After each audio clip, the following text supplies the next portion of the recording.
Everyone, Alex from Android Central here with the Huawei Ascend Mate. We've got it here in white and black. It's a new 6.1-inch smartphone from Huawei. It really is ridiculously large, and we'll just bring in a Droid DNA here to compare. Absolutely dwarfed by the Mate. Let's see, it barely covers the screen here. So, taking a look at the home screen, it's running Huawei's Emotion UI, which means there's no app drawer as such. You've just got some widgets here, and the rest of your icons arranged like that. It's running Android 4.1 Jelly Bean.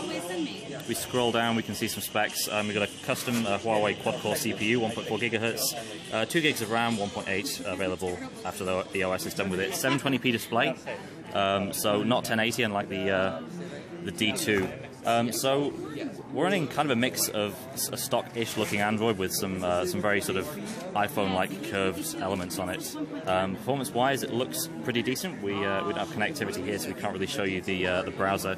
We've got a fairly limited selection of apps on offer, though. We've got weather and gallery and all the usual stuff. We are going to have floating apps on the final version of this, but it doesn't seem to be active on this demo handset.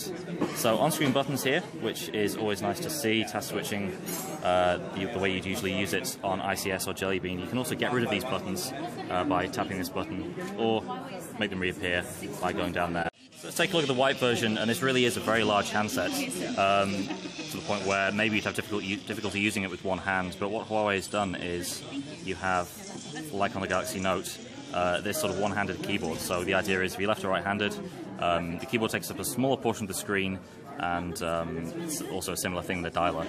So there we go, very quick first look at the Huawei Ascend Mate. It's the first 6.1-inch smartphone. It is an absolute monster, and it'll be launching in China this month and internationally in March. Thanks for watching.